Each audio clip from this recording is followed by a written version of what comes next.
Hello friends, Pandian ஸ்டோரில் என்ன நடக்குதுன்னு பார்க்கலாம் வாங்க. வீடியோவை ஸ்கிப் பண்ணாமல் கடைசி வரைக்கும் பாருங்கள். சேனலை சப்ஸ்கிரைப் பண்ணிக்கோங்க, மறக்காமல் பெல் ஐக்கானையும் கிளிக் பண்ணிக்கோங்க. இப்போது இங்கே போலீஸ் வந்து பாண்டியனோட கடைக்கு போகிறாங்க. பாண்டியன் பார்த்ததுமே என்ன போலீஸ் நம்ம கடையை தேடி வந்திருக்கு, ஒரு வேளை மளிகை பொருள் வாங்கிறதுக்காக வந்திருப்பாங்களோ அப்படின்னு சொல்லிட்டு, வாங்க மேடம் என்ன வேணும் அப்படின்னு சொல்லி கேட்கவும், நீங்கள் 2 பேர் தான் வேணும் அப்படின்னு சொல்லி சொல்கிறாங்க.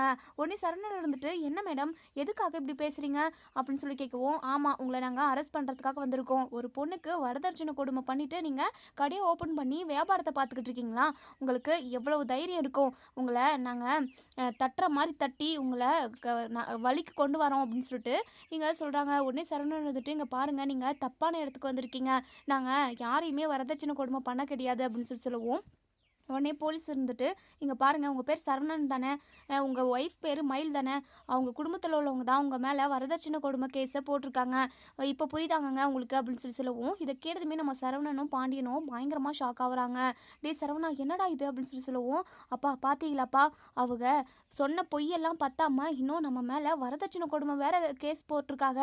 நம்ம அப்படிப்பட்ட ஆளுகளாம்ப்பா, அவங்களுக்கு கொஞ்சம் கூட மனசாட்சியே இல்லைல்ல அப்படின்னு சொல்லிட்டு 2 பேருமா பேசிக்கிட்டு இருக்காங்க.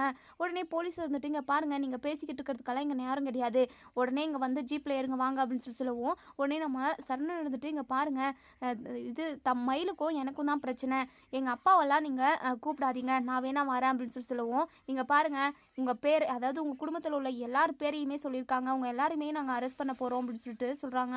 இங்கே சரவணன் எத்தனை டைம் சொல்லியுமே கேட்காம இங்கே பாண்டியனையும் சரவணனையும் அரெஸ்ட் பண்ணி போலீஸ் ஸ்டேஷனுக்கு கூட்டிகிட்டு போயிடுறாங்க. இன்னொரு சைடு இங்கே நம்ம கோமதியும் ராஜுவும் தான் வீட்டில் இருக்காங்க. இப்போ போலீஸ் வந்து உங்கள் மருமக வீட்டில் இருந்து வரதட்சணை கொடுமைன்னு கேஸ் உங்கள் மேலே போட்டிருக்காங்க, உங்களை நாங்கள் அரெஸ்ட் பண்ணுறதுக்காக வந்திருக்கோம் அப்படின்னு சொன்னதுமே இங்கே கோமதிக்கு நெஞ்சில் இடி விழுந்த மாதிரி இருக்குது. என்ன சொல்கிறீங்க அப்படின்னு சொல்லி கேட்கவும், ஆமாம் வரதட்சணை கொடுமை பண்ணுறப்போ இதெல்லாம் தெரியலையா, இப்போ மட்டும் அப்படியே அப்பாவை மாதிரி முழிக்கிறீங்க, கிளம்புங்க அப்படின்னு சொல்லிட்டு தயவு செஞ்சு எங்களை விட்டுருங்க, நாங்கள் எந்த தப்புமே பண்ணல அப்படின்னு சொல்லிட்டு எத்தனையோ டைம் நம்ம ராஜியுமே சொல்கிறாங்க. ஆனாலுமே போலீஸ் வந்து அவங்கள அரெஸ்ட் பண்ணி கூட்டிகிட்டு ஜெயிலுக்கு போயிடுறாங்க.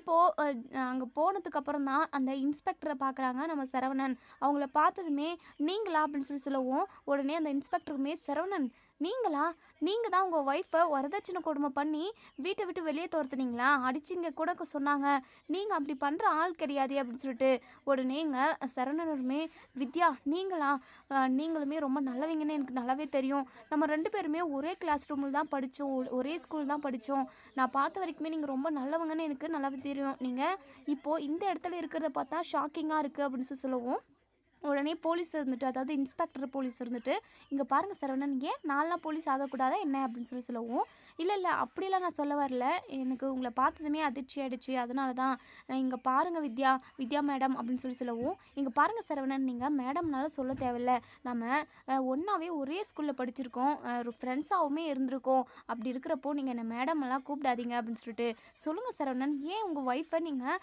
அடித்து கொடுமை பண்ணீங்க, அது தப்பு தானே, இந்த காலத்துலலாம் யாருங்க வரதட்சணை வாங்குறாங்க, பொண்ணு கொடுத்தா போதும் அப்படின்னு சொல்லிட்டு கல்யாணம் பண்ணிட்டு போகிற சுச்சுவேஷனில் தானே எல்லாருமே இருக்காங்க, அப்படி இருக்கிறப்போ நீங்கள் எதுக்காக வரதட்சணை கொடுமை பண்ணி உங்கள் ஒய்ஃபை கட்டாயப்படுத்தி வீட்டை விட்டு துரத்துறீங்க, அதெல்லாம் தப்பு தானேங்க அப்படின்னு சொல்லவும், உடனே சரணன் இருந்துட்டு, இங்கே பாருங்கள் வித்யா மேடம், உண்மையாகவே நாங்கள் வரதட்சணை கொடுமைலாம் பண்ணல, ஃப்ராடு குடும்பம் அவங்க, நாங்கள் தான் தெரியாமல் போயிட்டு அந்த குடும்பத்தில் மாட்டிக்கிட்டோம், அவங்க சொல்கிறது எதுவுமே நிஜம் இல்லை, இப்போ உங்ககிட்ட பொய் சொல்லி தான் கேஸ் கொடுத்துருக்காங்க, அதே மாதிரி தான் என்னையும் பொய் சொல்லி எங்கள் குடும்பத்தவே ஏமாற்றிட்டாங்க அந்த குடும்பத்தை ஆளுங்க அப்படின்னு சொல்லிட்டு இங்கே நம்ம சரவணன் சொல்கிறாங்க. உடனே அந்த போலீஸ் இருந்துட்டு, என்ன சரவணன் சொல்கிறீங்க அப்படின்னு சொல்லவும், ஆமாங்க மேடம் தயவு செஞ்சு நீங்கள் எங்களை காப்பாற்றியே ஆகணும் அப்படின்னு சொல்லவும், உடனே அந்த போலீஸ் இன்ஸ்பெக்டர் இருந்துட்டு, இங்கே பாருங்கள் சரவணன் உங்கள் மேலே தப்பு இல்லை அப்படின்னா கண்டிப்பாக உங்கள் பக்கம் நான் நிற்பேன், ஆனால் உங்கள் மேலே தப்பு இருந்தது அப்படின்னா கண்டிப்பாக தப்புக்கான தண்டனையை அனுபவிச்சு தான் ஆகணும், நான் உண்மை எந்த பக்கம் இருக்கோ அந்த பக்கம் தாங்க சரவணன் நிற்பேன்,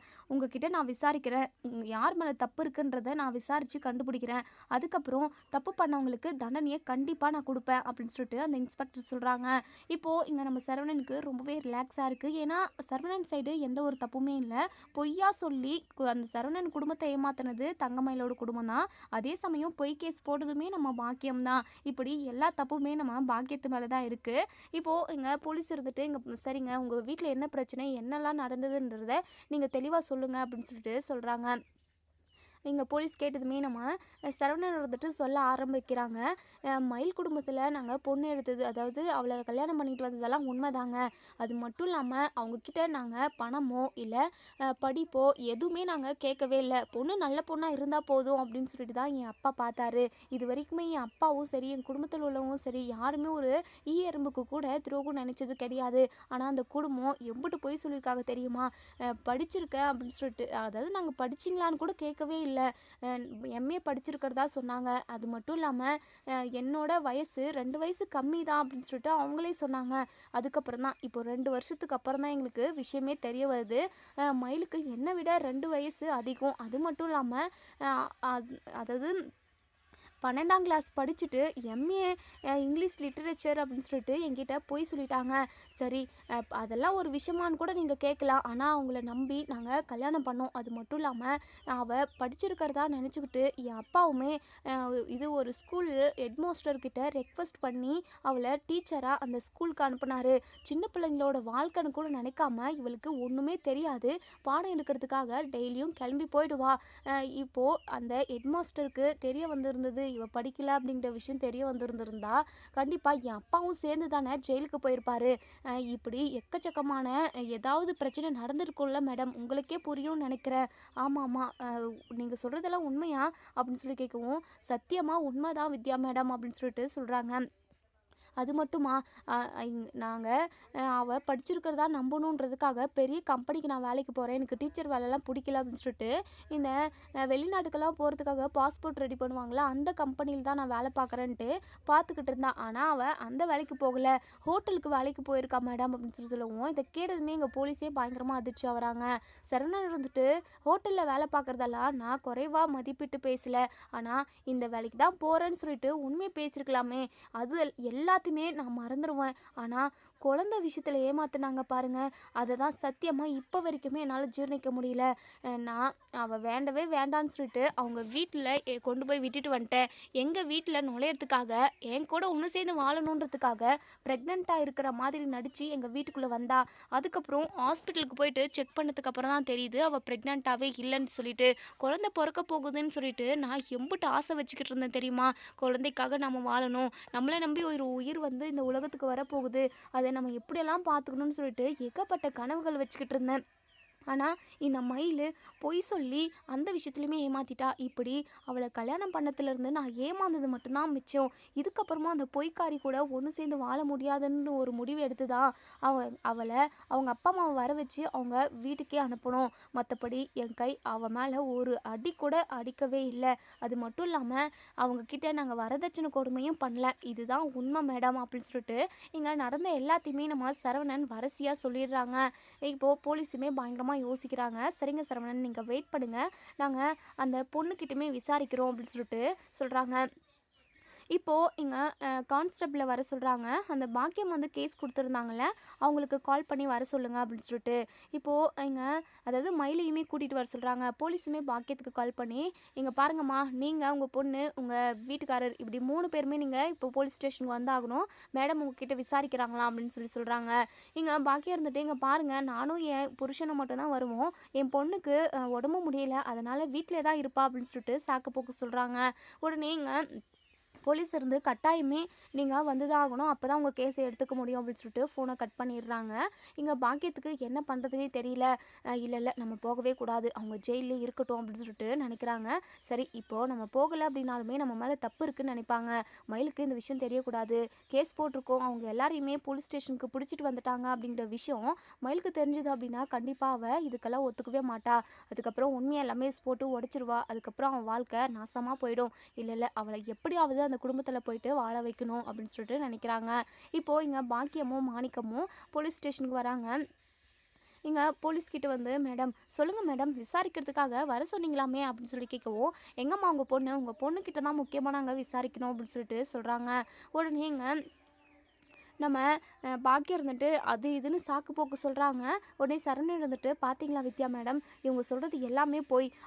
அவங்க வீட்டுக்குள்ளே தான் இருக்கா, அவளுக்கு உடம்பு முடியாமலாம் ஒன்றும் போகல, அவங்க நல்லா தான் இருக்காங்க. இங்கே வந்தால் எங்கே எல்லா உண்மையுமே வெளி வந்துருமோ அப்படின்ற ஒரு பயம் இருக்குதோ என்னவோ, நீங்கள் அவகிட்ட விசாரிங்க, அவளே மனசாட்சி இருந்தால் எல்லா உண்மையுமே சொல்லுவா அப்படின்னு சொல்லிட்டு எங்கள் சரவணன் வந்து வித்யா போலீஸ்கிட்ட சொல்கிறாங்க. இப்போ அந்த போலீஸுமே, இங்கே பாருங்கம்மா, கேஸ் கொடுத்துருக்கீங்க, நாங்கள் 2 சைடுமே விசாரிச்சுட்டு தானே எந்த ஒரு முடிவையுமே எடுக்க முடியும். ஆனால் நீங்கள் என்னடனா உங்கள் பொண்ணை வீட்டில் வச்சுக்கிட்டு நீங்கள் 2 பேர் மட்டும் வந்தால் எப்படிம்மா, இதெல்லாம் உங்களுக்கே சரியாக படுதா? இங்கே பாருங்கள், உங்கள் மேலே மட்டும் தப்பு இருக்குன்னு தெரிஞ்சுது அப்படின்னா கண்டிப்பாக நீங்கள் நிறைய அவஸ்தைப்படுவீங்க, தப்பு பண்ணதுக்கான தண்டனையே நாங்கள் கொடுத்தே தீருவோம் அப்படின்னு சொல்லிட்டு சொல்கிறாங்க. பாக்கியத்துக்கு கொஞ்சம் படப்படங்க தான் இருக்குது. உடனே இங்கே பாண்டியன் இருந்துட்டு பாக்கியங்கிட்ட, இங்கே பாருங்கள், உங்களுக்கு கொஞ்சமாவது மனசாட்சின்னு ஒன்று இருக்கா? எதுக்காக பொய்யா ஒரு கேஸை போட்டிருக்கீங்க? உங்ககிட்ட நாங்கள் ஒரு சொட்டு நகை ஏதாவது கேட்டோமா, இல்லை ₹1 கேட்டோமா? இப்படி நாங்கள் உங்ககிட்ட வரதட்சணே கேட்கலையே, ஆனால் நீங்கள் வரதட்சணை கேஸை போட்டு வச்சுருக்கீங்க. உங்களுக்கு கொஞ்சம் கூட குற்ற உணர்ச்சியாகவே இல்லையா? அப்படி இப்படின்னு சொல்லிட்டு எங்கள் பாண்டியன் கேட்கவும், இங்கே பாருங்கள், நீங்களே மனசாட்சி இல்லாமல் என் பொண்ணை அடித்து துரத்திட்டீங்க, என் பொண்ணோட வாழ்க்கை கெட்டு கிடக்குது, அதை என் பொண்ணோட வாழ்க்கையை சரி செய்யணும்னு தான் நாங்கள் நினைப்போம் அப்படின்னு சொல்லிட்டு எங்கள் பாக்கியம் வந்து பேசிக்கிட்டு இருக்காங்க. இப்போது இங்கே நம்ம செந்திலையுமே அரெஸ்ட் பண்ணுறதுக்காக போலீஸ் வந்து அவங்க ஆஃபீஸ்க்கே போயிடுறாங்க. செந்திலை வந்து அரெஸ்ட் பண்ண போகிறோம் அப்படின்னு சொல்லிட்டு சொல்கிறாங்க. செந்திலுக்கு ஒன்றுமே புரியல, எதுக்காக அரெஸ்ட் பண்ணுறீங்க அப்படின்னு சொல்லி கேட்குறப்ப தான் அவங்களுக்கு விஷயமே தெரிய வருது. இப்போது செந்திலையுமே அரெஸ்ட் பண்ணி கூட்டிகிட்டு போயிடுறாங்க. எல்லார் பேரையுமே அரசியலேருந்து ராஜிலிருந்து செந்தில் கதிர்னு எல்லார் பேரையுமே சொல்லியிருப்பாங்க நம்ம பாக்கியம். ஆனால் மீனா பேரை மட்டும் சொல்லியிருக்க மாட்டாங்க. ஏன்னா மீனா வந்து மயிலை பார்த்துட்டும் போனாங்க. மீனாவுக்காக அதாவது நம்ம மயில் வந்து மயிலுக்காக மீனா கொஞ்சம் கரிசனம் பண்ணுறாங்க அப்படிங்கிற விஷயம் வந்து பாக்கியத்துக்கு தெரியும். ஏன்னா அவங்க ஒருத்தவங்க மட்டும்தான் நம்ம மயிலுக்கு கொஞ்சம் ஆறுதலாக இருக்கா அப்படின்றதுக்காக மீனாவோட பேரை சொல்லாமல் விட்டுருப்பாங்க. இப்போது மீனாவுக்கு செந்திலோட ஆஃபீஸ்லேருந்து கால் வருது, உங்கள் புருஷனை அரெஸ்ட் பண்ணி கூட்டிகிட்டு போயிட்டாங்க அப்படின்னு சொல்லிட்டு. இதை கேட்டதுமே நம்ம மீனா பயங்கரமாக அதிர்ச்சி ஆகுறாங்க. என்ன சொல்கிறீங்க, எதுக்காக அப்படின்னு சொல்லி கேட்கவும், எங்களுக்கு எதுவும் தெரியலங்க மேடம், இப்போதான் அரெஸ்ட் பண்ணி கூட்டிகிட்டு போனாங்க அப்படின்னு சொல்கிறாங்க. இப்போது நம்ம மீனா ரொம்பவே பதட்டமாக எங்கள் போலீஸ் ஸ்டேஷனுக்கு போகவும், போலீஸ் ஸ்டேஷன் போனால் தான் தெரியுது ஒட்டுமொத்த குடும்பமே போலீஸ் ஸ்டேஷனில் தான் இருக்குது அப்படின்னு சொல்லிட்டு. உடனே இங்கே பாக்கியமும் நின்றுக்கிட்டு இருக்காங்க. இங்கே பாருங்கள், எதுக்காக அவங்க மேலே கேஸை போட்டிங்க, என்ன கேஸ் போட்டிருக்கீங்க அப்படின்னு சொல்லி கேட்கவும், இங்கே பக்கத்தில் கான்ஸ்டபிள் ஒருத்தவங்க இருக்காங்க. இங்கே பாருங்கம்மா, இந்த குடும்பம் ஃபுல்லாக சேர்ந்துக்கிட்டு இதோ இங்கே நிற்கிறாங்களே பாக்கியம், அவங்க பொண்ணை வரதட்சணை கொடுமை பண்ணி வீட்டை விட்டு அடித்து துரத்திட்டாங்களாம், அப்படின்னா கேஸ் போட்டிருக்காங்க அப்படின்னு சொல்லவும், இதை கேட்டதுமே நம்ம மீனா பயங்கரமாக அதிர்ச்சி ஆகுறாங்க. ஏங்க, உங்களுக்கு கொஞ்சமாவது மனசாட்சி இருக்காங்கங்க, நீங்கள் போட்டதே கவரிங் நகை எல்லாமே கவரிங்கு 8 பவுன் மட்டும்தான் தங்கம். அப்படி இருக்கிறப்போ நீங்கள் வரதட்சணை கொடுமைன்னு கேஸ் வேறு போட்டிருக்கீங்களா? அது மட்டும் இல்லாமல் என் மாமனாரை பார்த்தா உங்களுக்கு அப்படி தான் தெரியுதா? உங்களுக்கே தெரியும் என் மாமியார் என் மாமனார் எப்படின்னு சொல்லிட்டு. ஆனால் நீங்கள் வரதட்சணை கொடுமைன்னு கேஸ் போட்டிருக்கீங்க. இருங்க, இப்போவே உங்களை பார்த்தா எல்லா உண்மையுமே சொல்ல போகிறேன் அப்படின்னு சொல்லிட்டு இங்கே நம்ம மீனா வந்து இங்கே அதாவது போலீஸ்கிட்ட இன்ஸ்பெக்டர்கிட்ட போயிட்டு எல்லா விஷயத்தையுமே சொல்கிறாங்க. இப்படி அவங்க போட்டாங்க 80 பவுனு, அதுலேயுமே 8 பவுன் மட்டும்தான் தங்கம், மற்றபடி எல்லாமே கவரிங்கு அப்படின்னு சொல்லிட்டு. உடனே எங்கள் பாக்கியம் வந்து ஐயோ ஐயோ ஐயோ அப்படின்னு சொல்லிட்டு நெஞ்சு அடிச்சுக்கிட்டு, அம்மா அவள் சொல்கிறதெல்லாம் நம்பாதீங்கம்மா, நீங்களும் ஒரு பொண்ணு தானே, பொண்ணோட ஒரு வாழ்க்கை கெட்டு போச்சு அப்படின்னா அது எம்பிட்டு பெரிய வழி, காலத்துக்கும் அது கஷ்டம் தானே, நீங்கள் எதுவாக இருந்தாலும் கொஞ்சம் யோசித்து முடிவெடுங்கம்மா.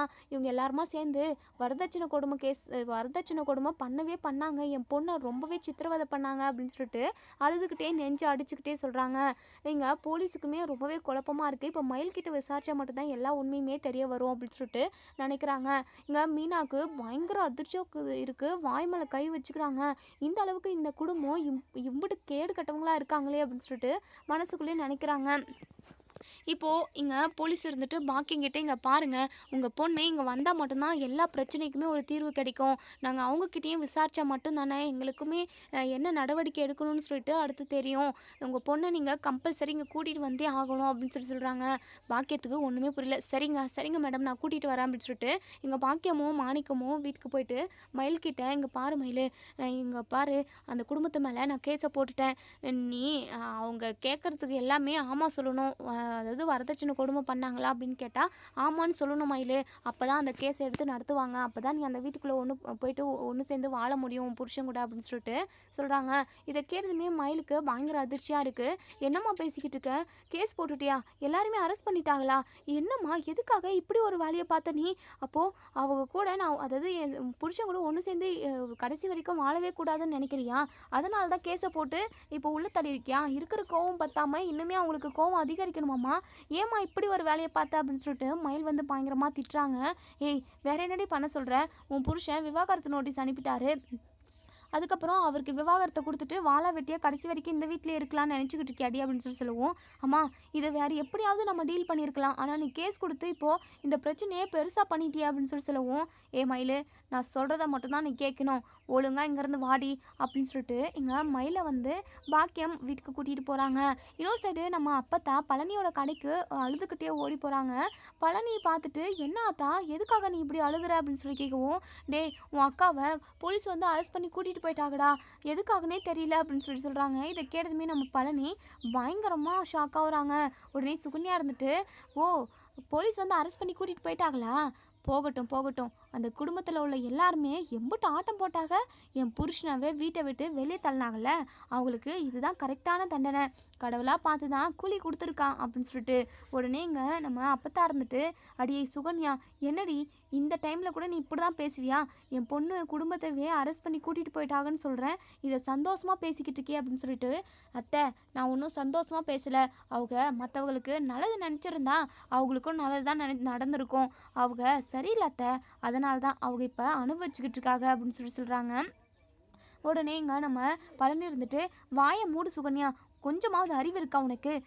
ஆத்தா நீ எந்த போலீஸ் ஸ்டேஷன் ஆத்தா?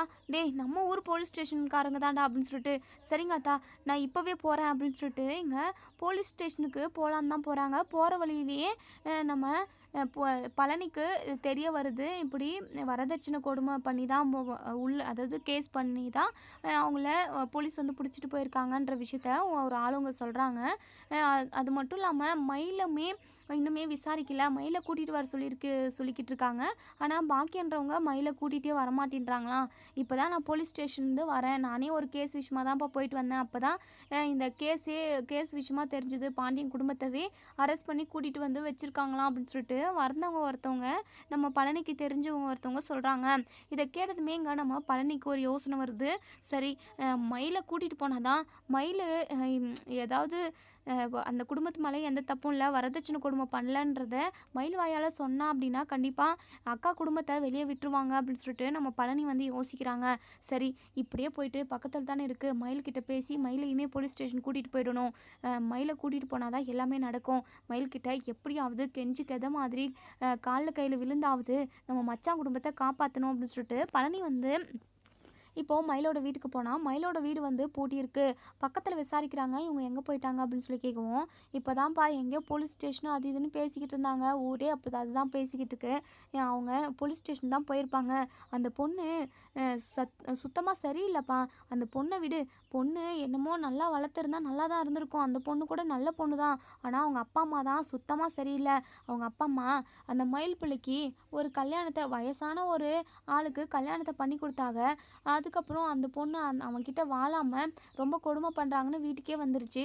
அதுக்கப்புறம் மறைச்சி இன்னொரு பாண்டியன் குடும்பம் இருக்காங்களே அவங்களுக்கு அந்த வீட்டு பையனுக்கு கல்யாணத்தை பண்ணி கொடுத்தாங்க. அங்கேயும் ஏதோ பிரச்சனை பண்ணிவிட்டு திரும்பவும் வாழா வெட்டியாக வீட்டில் வந்து உட்காண்ட்ருக்கு. ஒன்றுக்கு 2 கல்யாணம் நடந்துருச்சுப்பா. அந்த பொண்ணு தலையெழுத்த என்னமோ இப்படி பிரச்சனையெல்லாம் நடந்துக்கிட்டு இருக்கு அப்படின்னு சொல்லிட்டு சொல்லவும், இதை கேட்டதுமே நம்ம பழனிக்கு பயங்கர அதிர்ச்சியாக இருக்குது. அப்போது மயிலுக்கு ஏற்கனவே கல்யாணம் நடந்துருச்சா, ரெண்டாம் தரமாக தான் பாண்டிய மச்சான் குடும்பத்தில் வாக்கப்பட்டு வந்துச்சா அந்த பொண்ணு அப்படின்னு சொல்லி கேட்கவும், ஆமாப்பா இதெல்லாம் தெரியாதா, அப்போது உங்ககிட்ட மறைச்சி கல்யாணத்தை பண்ணி கொடுத்துட்டாங்களா அப்படின்னு சொல்லிட்டு கேட்குறாங்க. உடனே இங்கே பழனி அப்படியே ஆடி போய் நிற்கிறாங்க. என்ன இது, சரவணன் வாழ்க்கையில் இப்படியெல்லாம் நடக்கணுமா? பாவம் அவன் அப்பாவி, அவன் வாழ்க்கையிலேயே கடவுள் இப்படியெல்லாம் விளையாடணும் அப்படின்னு சொல்லிட்டு இங்கே நம்ம பழனி வந்து மனசுக்குள்ளேயே நினைக்கிறாங்க, என்ன பண்ணுறது அப்படின்னு சொல்லிட்டு பயங்கரமாக யோசிக்கிறாங்க. இப்போது அங்கே பழனி இருந்துட்டு அவங்க கிட்ட, இங்கே பாருங்கம்மா, அந்த மயிலுக்கு ஏற்கனவே கல்யாணம் நடந்த விஷயம் உங்களுக்கு தெரிஞ்சிருக்கு. அப்போது அவங்க கல்யாணத்துக்கு இது போயிட்டு ஏதாவது ஃபோட்டோ இது பிடிச்சிருக்கீங்களா, உங்ககிட்ட இருக்கா அப்படின்னு சொல்லி கேட்கவும், இருக்கும்ப்பா, ஒன்று ரெண்டு ஃபோட்டோ தான் இருக்கும்னு நினைக்கிறேன், இருப்பா என் ஃபோனில் தேடி பார்க்குறேன் அப்படின்னு சொல்லிட்டு பார்க்குறாங்க. அப்புறம் இங்கே மயிலுக்கும் யாரோ ஒருத்தவங்க கூட கல்யாணம் நடந்த விஷயம் தெரிஞ்சிருக்கு. அதாவது அவங்க ஃபோட்டோவுமே அதில் இருக்குது. இங்கே பாருப்பா, ஒரு ஃபோட்டோ தான் இருக்குது, இந்தாப்பா, இவன் தான் அவன் புருஷன், ரொம்ப வயசான ஆளுப்பா, பாவம் அந்த பொண்ணை கட்டாயப்படுத்தி அவங்க அப்பா அம்மா கல்யாணம் பண்ணி கொடுத்துட்டாங்க. அந்த பொண்ணுமே பாவம் தான், அந்த குடிகாரன் அவன்ப்பா, அவன் ரொம்பவே கொடுமை பண்ணான் மயில. அதுக்கப்புறம் கல்யாணம் அதாவது வாழா வெட்டியே வீட்டுக்கு வந்துருச்சு. அதுக்கப்புறம் தான் பாண்டியன் குடும்பத்தில் கல்யாணம் பண்ணி கொடுத்தாங்க போல். ஆனால் பாண்டியன் குடும்பத்தில் ஆளுங்க எல்லாருமே ரொம்ப நல்லவங்க தான். திரும்பவும் பிரச்சனையில் வந்து திரும்பவும் அவங்க அம்மா வீட்டில் உட்காண்ட்ருக்கு. என்னன்னே ஒன்றுமே புரியலப்பா, பொண்ணுங்க வாழ்க்கை அமைஞ்சாதான் அமைஞ்சபடி, இல்லைனா இப்படி தான்ப்பா கஷ்டத்துலேயே போகும் அப்படின்னு சொல்லிட்டு சொல்லிக்கிட்டு இருக்காங்க. அம்மா ரொம்ப தேங்க்ஸ்ம்மா, இந்த ஒரு ஃபோட்டோ போதும், எல்லா பிரச்சனையுமே நான் முடிச்சு வைக்கிறேன் அப்படின்னு சொல்லிட்டு இங்கே பழனி வந்து நேராக போலீஸ் ஸ்டேஷனுக்கு போகிறாங்க. இங்கே போலீஸ் ஸ்டேஷன் போனதுமே இங்கே நம்ம கோமதி பழனியை பார்க்குறாங்க. டே பழனி அப்படின்னு சொல்லிட்டு கூப்பிட்றாங்க. உடனே நம்ம பழனி போயிட்டு, அக்கா என்னக்கா என்னக்கா இப்படி ஆகிப்போச்சு, உங்களுக்கெல்லாம் இப்படி ஒரு நிலமை வரணுமா, ஐயோ என்னால் இதெல்லாம் பார்க்கவே முடியல, அக்கா நீ கவலைப்படாதீக்கா, நான் இப்போவே உங்கள் எல்லாரையுமே வெளியே கொண்டு வந்துடுறேன் அப்படின்னு சொல்லிட்டு. இப்போது இங்கே மயிலும் பாக்கியமும் இருக்காங்க. போலீஸுமே இங்கே மயில்கிட்ட விசாரிக்கிறாங்க, என்னம்மா இந்த குடும்பத்தில் உள்ள எல்லாருமே உங்ககிட்ட வரதட்சணை கொடுமை பண்ணாங்களாம்மா அப்படின்னு சொல்லிட்டு கேட்கவும், கரெக்டாக இங்கே பழனி வந்து நிற்கிறாங்க. இங்கே பாருங்கள் மேடம், இவங்க சொல்கிறது எல்லாமே பொய்யா தான் இருக்கும், இங்கே பாருங்க அப்படின்னு சொல்லிட்டு அந்த ஃபோட்டோவை காட்டுறாங்க. மயிலுக்கு ஏற்கனவே கல்யாணம் நடந்த விஷயம், அதாவது கல்யாணம் நடந்த விஷயத்த இங்கே அதாவது வீடியோ ஆதாரமாக காட்டுறாங்க, ஃபோட்டோவையுமே காட்டுறாங்க. அந்த ஃபோட்டோவை பார்த்துட்டு, என்னப்பா இது, இந்த பொண்ணு வேற யாரு கூடயோ கல்யாணம் பண்ணிக்கிட்டு இருக்கு, இப்போது சரவணன் தானே இந்த பொண்ணோட ஹஸ்பண்ட் அப்படின்னு சொல்லி சொல்லுவோம். ஆமாங்க மேடம், எனக்கே இப்போ தான் கொஞ்ச நேரத்துக்கு முன்னாடி தான் இந்த விஷயம் தெரிய வந்துச்சு, மயிலுக்கு ஏற்கனவே கல்யாணம் நடந்திருக்கு, அந்த விஷயத்தையுமே மறைச்சி சரவணன் மாப்பிள்ளையே கல்யாணம் பண்ணிக்கிச்சு அப்படின்னு சொல்லிட்டு சொல்கிறாங்க. இதை கேட்டதுமே போலீஸுக்குமே பயங்கர கோவம் வருது. என்னம்மா நீ பொண்ணு, உங்களை மாதிரி ஆளுங்களை பார்த்தாவே எனக்கு எரிச்சலாக வருது, அப்போது நீங்கள் வரதட்சணைன்னு சொன்னது எல்லாமே பொய்யாமா அப்படின்னு சொல்லி சொல்லுவோம். இப்போது அழுதுகிட்டு நம்ம மயில் எல்லா உண்மையுமே சொல்ல வராங்க. மேடம், என்னை மன்னிச்சிடுங்க மேடம், என் அப்பாவும் என் அம்மாவும் பொய் சொல்லி தான் என் கல்யாணத்தை நடத்திட்டாங்க, எனக்கு 80 பவுன் போட்டதாக சொன்னாங்கல்ல, அது கூட பொய் தான் மேடம், 8 பவுன் மட்டும்தான் அதில் தங்கம், மற்றபடி எல்லாமே கவரிங், அது மட்டும் இல்லாமல் என் படிப்பு விஷயம் வயசு விஷயம்னு சொல்லிட்டு எல்லா விஷயத்துலையுமே பொய்யா சொல்லி என்னை அந்த வீட்டுக்கு கல்யாணம் பண்ணி கொடுத்தாங்க. ஒவ்வொரு நிமிஷமும் எப்போ இந்த உண்மை வெளியே வந்துருமோன்னு சொல்லிட்டு நான் ரொம்ப பயந்துக்கிட்டே இருப்பேன். இப்போது வெளியே வந்து பெரிய பிரச்சனையாக வந்து முடிஞ்சிருச்சு, சரவணன் மாமா கூட ஒன்று சேர்ந்து வாழணும்னு சொல்லிட்டு எனக்கு ரொம்ப ரொம்ப ஆசை மேடம், தயவு செஞ்சு நடந்த எல்லாத்தையுமே அவங்க கிட்ட நான் கேட்டு பொய் சொன்னதுக்கு எல்லாத்துக்குமே மன்னிப்பு கேட்டுடுறேன், நான் சரவணன் மாமா கூட ஒன்று சேர்ந்து வாழணும், தயவு செஞ்சு என்னை அவர் கூட சேர்த்து வைங்க மேடம்னு சொல்லிட்டு. இங்கே பாருமா, கொஞ்சம் கூட உனக்கு அசிங்கமாகவே இல்லையா இப்படி கேட்கறதுக்கு, அப்போது ஏற்கனவே ஒருத்தவங்க கூட கல்யாணம் பண்ணிக்கிட்டு இருக்க, அது என்னது அப்படின்னு சொல்லி கேட்கவும், மேடம் எனக்கு பிடிக்காம தான் மேடம் அந்த கல்யாணமே நடந்தது, ஒரு 2-3 மாதம் கூட நான் அவர் கூட வாழவே இல்லை, அவர் ரொம்பவே வயசான ஆள், நான் வேண்டாம் வேண்டான்னு சொல்லியுமே பணத்துக்காகவும் நகைக்காகவும் என் அம்மாவும் என் அப்பாவும் சேர்ந்துக்கிட்டு அவருக்கு கல்யாணம் பண்ணி வச்சுட்டாங்க. 3 மாதத்துலேயே அவருமே போய் சேர்ந்துட்டாரு, நிறைய குடிப்பார். அதுக்கப்புறம் தான் எனக்கு எப்படியாவது கல்யாணம் பண்ணிடணும்னு சொல்லிட்டு ஒரு வருஷத்துக்கு அப்புறம் மாப்பிள்ளை தேட ஆரம்பித்தோம். அப்புறம் சரவணன் மாமா குடும்பம் தான் வந்தாங்க. அவங்கள பார்த்ததுமே எனக்குமே ரொம்ப பிடிச்சிருச்சு, ரொம்ப ரொம்ப நல்ல குடும்பம், என் மாமனாரும் சரி என் மாமியாரும் சரி இது வரைக்கும் என்னை எந்த கொடுமையுமே பண்ணது கிடையாது, என் பெத்த அம்மா கூட என்னை குறை சொல்லுமே தவிர என் மாமியாரும் என் மாமனாரும் என்னை குறை சொன்னதே கிடையாது. என் மாமனார் என்னை தலையில் தூக்கி வச்சு கொண்டாடிக்கிட்டு இருப்பார். இப்படி எனக்கு ஒரு நல்ல குடும்பம் கிடைச்சிதேன்னு சொல்லிட்டு நான் ரொம்ப சந்தோஷமாக இருந்தேன். ஆனால் என் அம்மாவாலையும் என் அப்பாவாலையும் தான் இப்போ என் வாழ்க்கை கெட்டு கிடக்குது. பொய் சொல்லி கல்யாணம் பண்ண வேண்டாம், எதுவாக இருந்தாலும் நம்ம உண்மையாகவே சொல்லிடலாம், அதுக்கப்புறம் நடக்கிறது நடக்கட்டும்னு சொல்லிட்டு நான் எவ்வளவோ தலைப்பாட அடிச்சுக்கிட்டேன். ஆனால் யாருமே கேட்கல மேடம், என் மேலே எந்த தப்புமே இல்லை மேடம், அதாவது என் மேலே ஒரு தப்புக்குதுன்னா நான் இவங்களுக்கு பொறந்தேன்ல அதுதான் மேடம் தப்பு அப்படின்னு சொல்லிட்டு இங்கே நம்ம மயில் வாயாலேயே எல்லா உண்மையுமே சொல்லிடுறாங்க. இப்போது இங்கே சரவணனுமே அப்போ தான் வந்து நிற்கிறாங்க. இங்கே வித்யா இன்ஸ்பெக்டர் இருந்துட்டு, சரவணன் உங்கள் மேலே எந்த தப்புமே இல்லைன்னு சொல்லிட்டு இந்த பொண்ணு சொல்லிடுச்சு. நீங்கள் கவலையப்படாதீங்க, உங்கள் குடும்பத்தில் உள்ள எல்லாரையுமே நாங்கள் வெளியே அனுப்பிடுறோம். அது மட்டும் இல்லாமல் நீங்கள் அதாவது உங்ககிட்ட நான் ரெக்வஸ்ட்டாக கேட்கணும்னு நினைக்கிறேன். இந்த பொண்ணுக்கு ஏற்கனவே கல்யாணம் நடந்திருக்கு. ஆனால் பிடிக்காத கல்யாணம் போல் ரொம்பவே வயசான ஆளுக்கு கல்யாணம் பண்ணி வச்சுருக்காங்க. அது மட்டும் இல்லாமல் 2-3 மாதம் தான் ஒன்று சேர்ந்து வாழ்ந்துருக்கு அப்படின்னு சொல்லிட்டு சொல்கிறாங்க. இங்கே சரவணனுக்கு பயங்கர அதிர்ச்சியாக இருக்குது. என்ன மேடம் சொல்கிறீங்க, கல்யாணமா? அப்போது ஏற்கனவே இவ கல்யாணம் ஆனவளா? இதையும் மறைச்சிருக்காங்களா அப்படின்னு சொல்லிட்டு, என்னப்பா உங்களுக்கு எதுவும் தெரியாதா அப்படின்னு சொல்லி கேட்கவும், உடனே சரவணன் இருந்துட்டு, உண்மையாகவே எனக்கு எதுவுமே தெரியாது வித்யா மேடம், இவளை பார்க்கவே எனக்கு அருவெறுப்பாக இருக்குது அப்படின்னு சொல்லிட்டு, இங்கே பாருங்கள், வேறு ஏதோ நீங்கள் ரெக்வஸ்ட்டாக கேட்குறேன்னு சொன்னீங்களே அதை மட்டும் கேளுங்க, ஆனால் இவளை பற்றி எதுவுமே பேசாதீங்க. எங்கள் மேலே தப்பு இல்லைன்னு தெரிஞ்சிருச்சு. தயவு செஞ்சு எங்கள் எல்லாருமே வெளியே விட்டீங்க அப்படின்னா எங்களுக்கு ரொம்ப நல்லாயிருக்கும் அப்படின்னு சொல்லிட்டு, உடனே இன்ஸ்பெக்டர் இருந்துட்டு, உங்ககிட்ட நான் ரெக்வஸ்ட்டாக கேட்கணும்னு நினச்சதே என் மயிலுக்கு நீங்கள் வாழ்க்கை கொடுக்கலாமே அப்படின்னு சொல்லி கேட்கலான்னு தான் வந்தேன். ஆனால் கல்யாணம் நடந்ததவே மறைச்சி தான் உங்களுக்கு உங்கள் கூட 2ஆம் தரமாக கல்யாணம் பண்ணிக்கிட்டு இருந்திருக்காங்க. இந்த விஷயத்தில் எனக்கு என்ன பேசுகிறதுனே தெரியல. இது உங்கள் குடும்ப விஷயம். நீங்கள் எல்லாருமே பேசி தான் முடிவெடுக்கணும். உங்கள் குடும்ப விஷயத்தில் நான் தலையிடல. உங்கள் மேலே தப்பு இல்லைன்னு சொல்லிட்டு தெரிஞ்சு போச்சு. நீங்கள் எல்லாருமே வெளியே போகலாம் அப்படின்னு சொல்லிட்டு சொல்கிறாங்க. இங்கே பாக்கியத்துக்கு படபடங்குது. உடனே போலீஸ் இருந்துட்டு, இங்கே பாருங்கள், இங்கே வந்து நில்லுங்க. உங்களை தான் நாங்கள் இப்போ ஜெயிலில் தூக்கி போட போகிறோம். உங்களுக்கு என்ன இதே வேலையா? ஒரு குடும்பத்தவே நீங்கள் ஏமாத்திருக்கீங்க. ஒருத்தரோட வாழ்க்கையவே குழி தோண்டி புதைச்சிருக்கீங்க. உங்களுக்கெல்லாம் கொஞ்சம் கூட மனசாட்சின்றது ஒன்றுமே இல்லையா? வாய்க்கு வந்த பொய்யெல்லாம் சொல்லி கல்யாணம் பண்ணி கொடுத்துட்டீங்க. அதனால் கஷ்டப்படுறது யார்? நீங்களும் உங்கள் பொண்ணும் தானே? இதெல்லாம் நினச்சி நீங்கள் வருத்தப்படவே மாட்டீங்களா? ஒரு குடும்பத்தவே நீங்கள் ரொம்பவே நொறுங்க வச்சுருக்கீங்க. இதுக்கெல்லாம் சேர்த்து அவங்கெல்லாம் சேர்ந்து உங்கள் மேலே ஒரு கேஸை போட்டாங்க அப்படின்னா அப்படிதான், நீங்கள் ஜெயிலில் தான் இருக்கணும் அப்படின்னு சொல்லிட்டு சொல்கிறாங்க. இங்கே பாக்கியத்துக்கு படபடங்குது, பயப்படுறாங்க. மேடம், நாங்கள் பண்ணது எல்லாமே ரொம்ப தப்பு தான். என் பொண்ணோட வாழ்க்கையை எப்படியாவது காப்பாற்றிடணுன்றதுக்காக தான் நான் இப்படியெல்லாம் பண்ணிட்டேன். தயவு செஞ்சு என் பொண்ணை அந்த குடும்பத்தில் போயிட்டு வாழ வைங்க மேடம், ப்ளீஸ் மேடம் அப்படின்னு சொல்லிட்டு, இங்கே பாருங்கம்மா, இதை பற்றியெல்லாம் பேசுகிறதுக்கு நான்லாம் இன்னுமே அதாவது பேசவும் முடியாது. ஏன்னா இது உங்கள் குடும்ப விஷயம். உங்களுக்கு ஏதோ பிரச்சனை, வரதட்சணை கொடுமை பண்ணி உங்கள் பொண்ணை அடித்து துரத்திட்டாங்கன்னு சொல்லி சொன்னீங்க. அதனால தான் நாங்கள் கேஸவே எடுத்தோம். ஆனால் நீங்கள் இந்த விஷயத்துலையும் பொய் சொல்லியிருக்கீங்கன்னு நினச்சாவே எனக்கு அருவெறுப்பாக இருக்குது. எனக்கே இப்படி இருக்குன்னா பாதிக்கப்பட்டவங்க அவங்க. அவங்களுக்கு எவ்வளவு கஷ்டமாக இருக்கும். கொஞ்சம் கூட நீங்கள் யோசிச்சே பார்க்க மாட்டீங்களா அப்படின்னு சொல்லிட்டு இங்கே போலீஸ் வந்து இங்கே பாக்கியத்தையும் மாணிக்கத்தையும் திட்டுறாங்க. மயில் பயங்கரமாக அழுகுறாங்க. இனிமேல் சரவணன் மாமா கூட ஒன்று சேர்ந்து வாழவே முடியாதே அப்படின்னு சொல்லிட்டு இங்கே நம்ம மயில் பயங்கரமாக அழுகுறாங்க. இனி என்ன நடக்கும் அப்படின்றத நம்ம வரப்போகிற எபிசோடில் பார்த்து தெரிஞ்சுக்கலாம். உங்களுக்கு என்ன தோணுது, உங்களோட கருத்துக்கள் என்னவோ அதை கமெண்ட் பாக்ஸில் கமெண்ட் பண்ணி தெரிவிங்க. வீடியோ பிடிச்சிருந்தா லைக் பண்ணி கமெண்ட் பண்ணி தெரிவிங்க. தேங்க்யூ.